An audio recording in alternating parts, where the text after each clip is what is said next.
پہلے ایک جرم کیا, ٹینشن سے انکوائری پوری کی نہیں ہے. بھائی پہلے غور تو کر لو, تجزیہ کر لو, کوئی بھاگی تو نہیں جا رہی, دیکھ لو. اور اگر مس کال آئی بھی ہے, کوئی آپس کا ریلیشن بھی ہے, تو اس کا یہ مطلب تو نہیں ہے نا کہ گولی سے ہی اڑا دو. اس کی اسباب پہ غور کرو, اس کی وجوہات پہ غور کرو.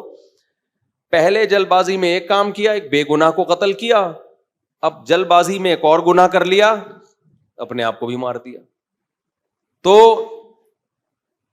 ہمیشہ جلد بازی میں انسان سے غلط کام ہوتے ہیں, ٹھیک کام نہیں ہوتے. کتنی بڑی سے بڑی ٹینشن ہونا, ٹائم سب سے بہترین مرہم ہے, یہ خوب یاد رکھو.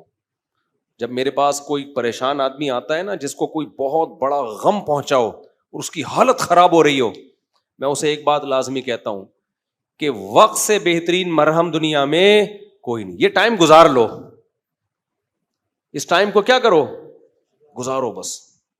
جیسے جیسے ٹائم گزرے گا نا, حالات اپنے آپ کو خود ہی ایڈجسٹ کرتے چلے جائیں گے. یہ اللہ نے انسان کے باڈی میں ایسی ایک لچک رکھی ہے.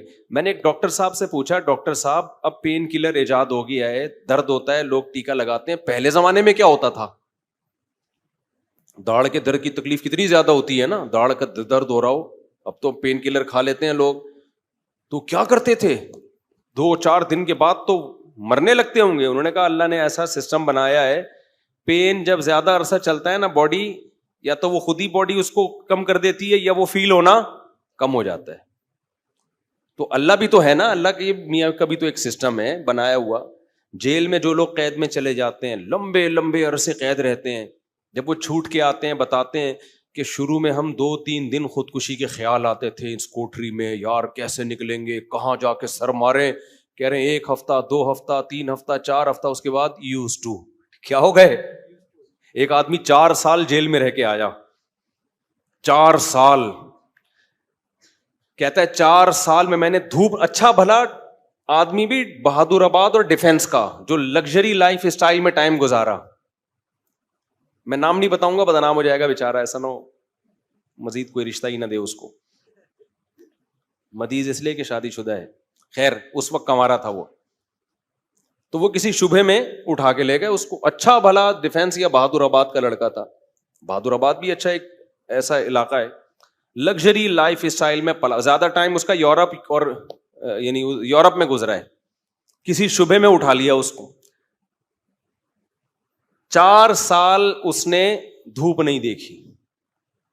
کہہ رہے میں جب اندر گیا ہوں نا, ایک پپو فیملی کا, برگر فیملی کا بچہ اندر گیا تو کیا حال, لیکن کچھ چیزیں سنی بھی تھیں, علماء کی تقریریں, کچھ صبر سے متعلق, کچھ ایک کہ بھائی جب مصیبت اللہ کی طرف سے آتی ہے اس میں اجر اللہ کی طرف سے. بھائی قصور تو نہیں تھا اس کا, اب یہ تو اللہ کی طرف سے مصیبت ہے. نبی صلی اللہ علیہ وسلم نے فرمایا ایک کانٹا بھی چبھتا ہے نا, اس پہ بھی اجر ملتا ہے. اللہ تھوڑی غافل ہے, ہر چیز آزمائش ہے ہمارے لیے. خوب سمجھ لو, اتفاق سے کچھ بھی نہیں ہو رہا. یہ جو ہم سمجھتے ہیں نا بائی چانس ایسا ہو گیا ہے, یہ ہمیں دیکھنے میں ایسا لگ رہا ہوتا ہے, ورنہ بائی چانس کچھ بھی نہیں ہوتا. جو کچھ ہو رہا ہے اللہ کے ارادے سے ہو رہا ہے. خوشی بھی پہنچ رہی ہے اللہ کے ارادے سے, غم بھی پہنچ رہا ہے اللہ کے ارادے سے. تو نبی نے فرمایا کہ جس کو خوشی پہنچتی ہے نا مسلمان کو, کافر کو خوشی پہنچتی ہے کہتے بائی چانس, یہ ہو گئے میری لک ہے, وہ لک کہتا ہے اس کو, لک ہے. ایک دفعہ میں ایک ڈاکومنٹری دیکھ رہا تھا, یہ جو کروڑوں اسپم ہوتے ہیں نا جو ماں کے رحم میں جاتے ہیں, جن میں سے ایک کو اللہ سلیکٹ کرتے ہیں انسان بنانے کے لیے. تو ڈاکومنٹری میں کسی گورے نے لکھا ہوا تھا کہ آئی ون دس میچ, یعنی کروڑوں خربوں میں یہ میچ جیت گیا. ٹھیک ہے, او بھائی تو نہیں جیتا ہے, یہ سلیکشن کس کی ہے؟ اللہ کی ہے. وہ کہہ رہے ہیں بھی بائی چانس ہو گیا کہ میں پیدا ہو گیا.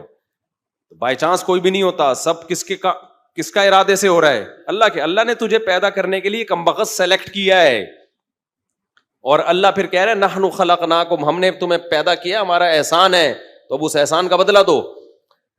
تو جہاں آپ یہ کہیں گے نا اتفاق سے ایسا ہو رہا ہے, وہاں خوشی پہ اتراؤ گے بھی اور غموں پہ ٹینشن میں بھی آؤ گے. یار کیوں ہو گیا میرے ساتھ؟ اچھا ہٹلر کتنا روتا رہتا آخری عمر تک, تبھی پھر وہ خودکشی کر لی اس نے کہ یار 1 ہفتہ پہلے میں رشیا پہ اٹیک کر دیتا, ہاں ہاں ہاں یار کتنی بڑی غلطی ہوئی ہے مجھ سے, وہ کہتے ہیں ایک ہفتہ پہلے اٹیک کر دیتے نا تو رشیا کا نقشہ کچھ اور ہوتا. وہ ایک ہفتہ رہ گیا, پتہ نہیں پولینڈ ولینڈ کے کس کے چکر میں رہ گیا, تو وہ رشیا نہیں اٹیک کر کے اس کی ایسی کی تیسی کر دی. تو روتا رہتا تھا وہ. ابے روتا رہتا نہیں, تو نے جو کچھ حرکتیں کی ہیں تو اللہ نے تجھے کیا دیا اس کا بدلہ. خیر, تو توبہ کر لیتا. مسلمان ہوتا تو کیا کہتا, یار اللہ کی طرف سے چپت لگ گئی ہے میرے, اب توبہ استغفار کر لو. اور توبہ ایسی خاندانی چیز ہے یار, کچھ بھی ہو جائے. ہٹلر مسلمان ہوتا, کہتا میں نے ہزاروں لاکھوں انسانوں کو قتل کر دیا, بند کمرے میں جا کے گڑ گڑا لیتا اللہ سے, معاف کر دے اللہ.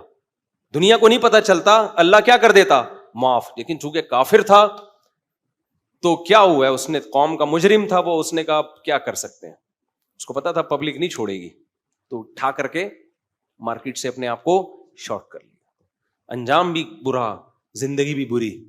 مسلمان کی زندگی بری ہو, کم از کم انجام اچھا اس کے اختیار میں ہوتا ہے. یار اللہ کو منا لو.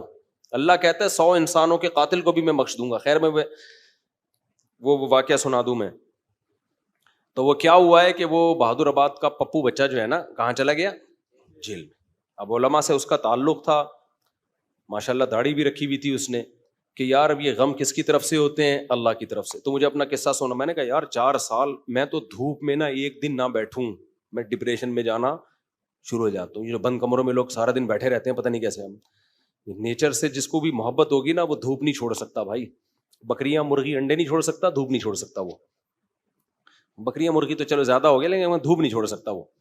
تو میں نے کہا 4 سال اب کیسے بند کمرے میں رہے ہیں, اور بھی قیدی تھے. کہہ رہے میں 2-3 دن تو ٹینشن میں رہا. پھر میں نے کہا اچھا یہ بھی نہیں پتا کہ نکلیں گے کبھی یہاں سے. یہ پتا ہو نا, آدمی کہتا ہے چلو 4 سال میں دن گننا شروع کر دو. یہ بھی نہیں پتا نکلیں گے ہی بھی نہیں نکلیں گے. کہہ رہے میں نے کہا جو ہونا تھا وہ تو ہو گیا, اب ہم تو جیل کی دیوار توڑ کے بھاگ نہیں سکتے. تو کہہ رہے میں نے کیا کیا, پھر وہاں پر میں نے اٹھک بیٹھک اور ایکسرسائز شروع کر دی کہ بھائی ٹائم کیا کرو, پاس کرو. ٹھیک ہے. کہہ رہے اس کا فائدہ یہ ہوتا ہے 400 دفعہ میں بیٹھ کے, کیونکہ اور تو کوئی کام ہی نہیں ہے اسٹیمنا بنانے کے علاوہ. اسٹیمنا بنانے کے علاوہ کوئی کام ہے ہی نہیں. اچھا ہے بڑا پاورفل ماشاءاللہ, آپ کبھی ملو تو آپ دیکھو بہت زیادہ ساری طاقت جیل میں بنائی ہے اس نے. کہہ رہا ہے میں بیٹھ کے لگاتا تھا ان 4 پھر ڈپس لگاتا تھا, پتہ نہیں کتنے ڈپس لگا لیتا تھا, ایکسرسائز کرتا تھا. کہہ رہا ہے اس کا فائدہ یہ ہوتا تھا, اتنا تھک جاتا تھا کہ مجھے نیند خاندانی آتی تھی. ظاہر ہے نیند تو 20 بیماری کا علاج ہے. ڈپریشن ختم کرنے کا سب سے بہترین ذریعہ ہی گہری نیند ہے. ڈاکٹر ڈپریشن کے مریضوں کو کیا دیتے ہیں, نیند کی گولیاں دیتے ہیں کہ سوتا رہے بس, پتہ ہی نہ چلے پی ٹی آئی آ رہی ہے کہ جے یو آئی آ رہی ہے کہ مسلم لیگ آ رہے ہیں, کہ یہ ٹینشن ہی ختم, اسٹیبلشمنٹ کیا کر رہی ہے چھوڑو. تو کہہ رہے ہیں میرے ساتھ جو قیدی تھے نا وہ بہت سے اس میں پاگل ہو گئے, کیونکہ بیٹھے رہتے تھے, سوچتے رہتے تھے ہر وقت دماغ میں نا کیا یہاں سے نکلیں کیسے. حالانکہ بہت سے جرم کر کے آئے ہوئے تھے, ٹھیک ہے, ان کا تو بنتا تھا. تو کہہ رہے 4 سال کے بعد رہائی کا فیصلہ ہوا. کہہ رہے ہم جب باہر نکلے تو پھر دنیا جنت لگی.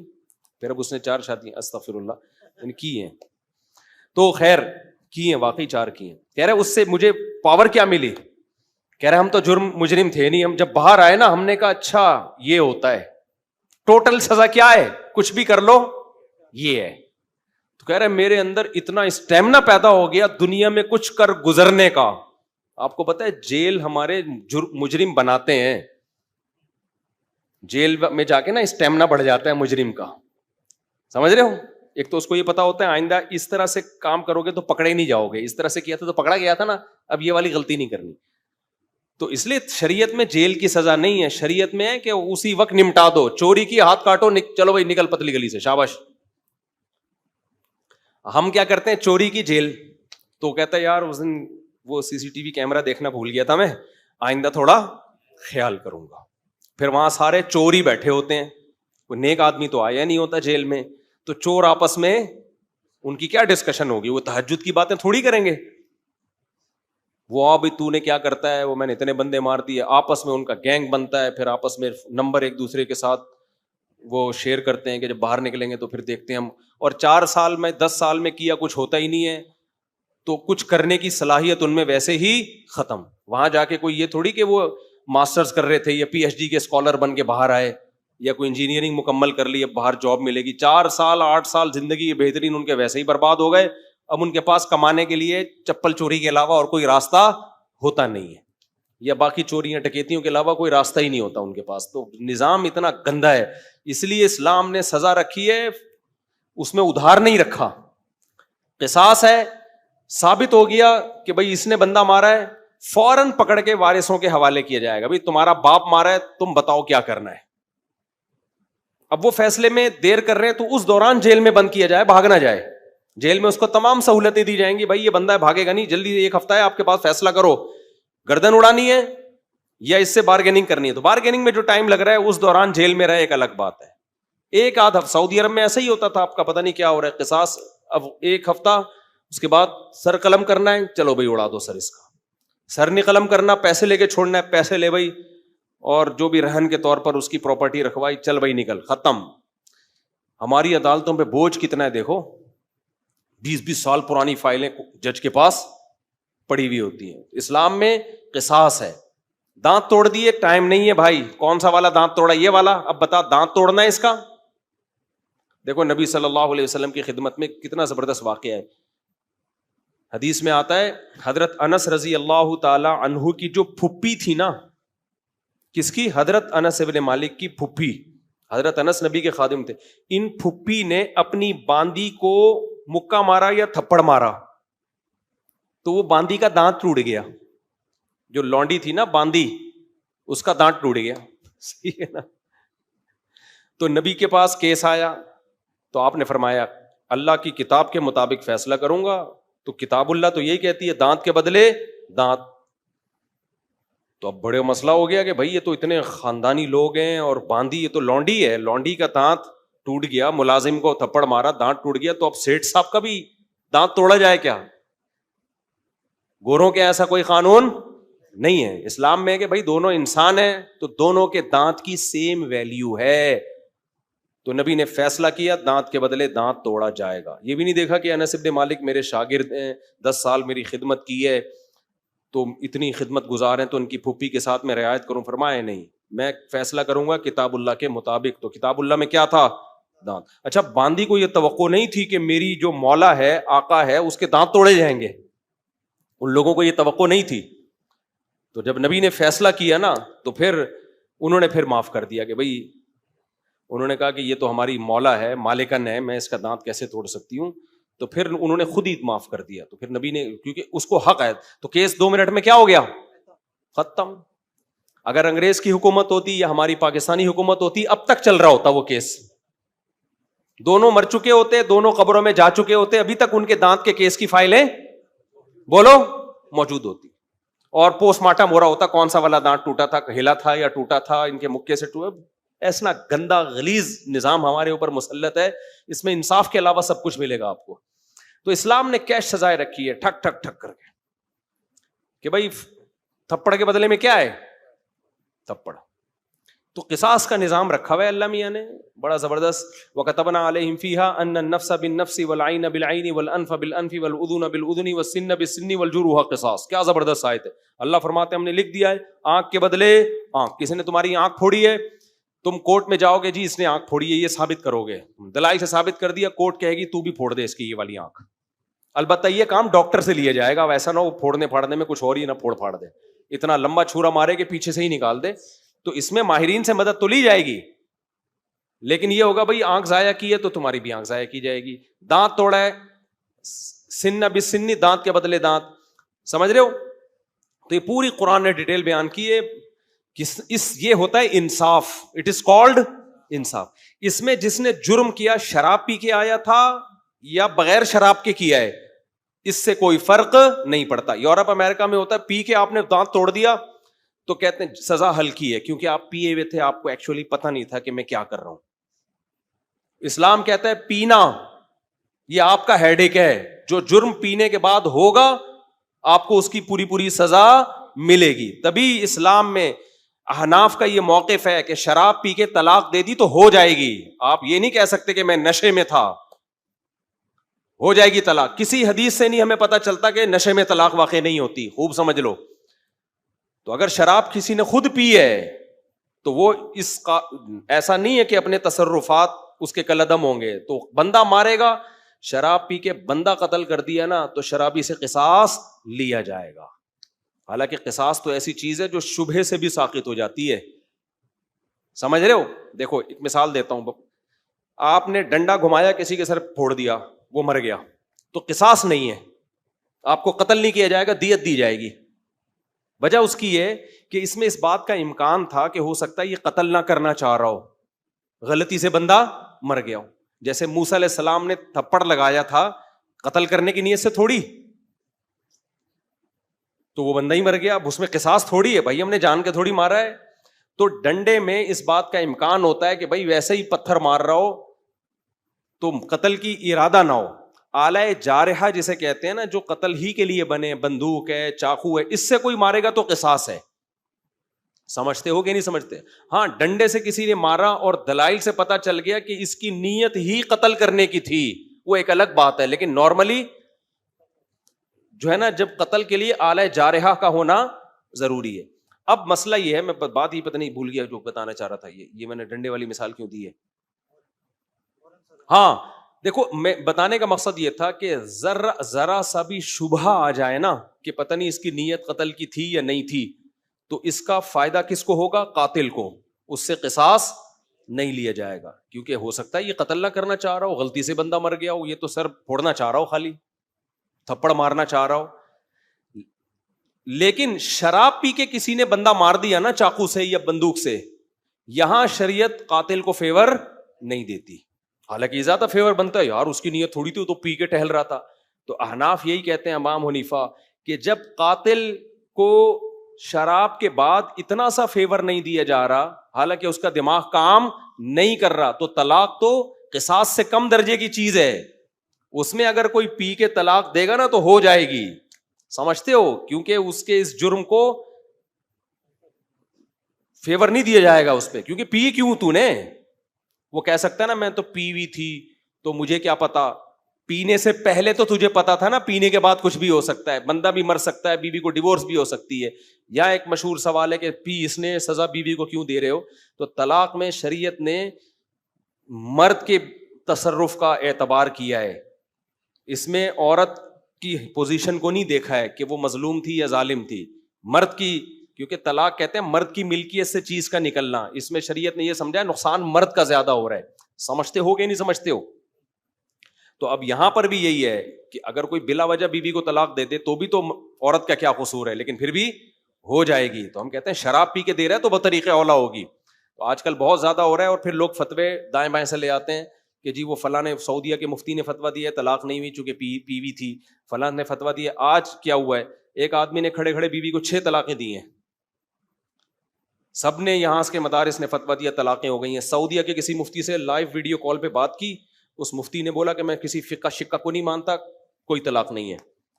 تو میں نے کہا یہی اس کے جاہل ہونے کی دلیل ہے کہ 1400 سال سے جو اسلامی قانون مرتب ہوا ہوا آ رہا ہے, اس جاہل آدمی کو وہ پتہ نہیں ہے, اور یہ اٹھ کے آیا ہے اسلام سکھانے کے لیے. تو یہ جو کہتے ہیں نا فقہ شقہ نہیں مانتا, اس کا مطلب ہوتا ہے سارے گھاس کھا رہے تھے, ہم اکیلے آئے ہیں دنیا میں جو اب قرآن و سنت کو ہم نے سمجھا ہے.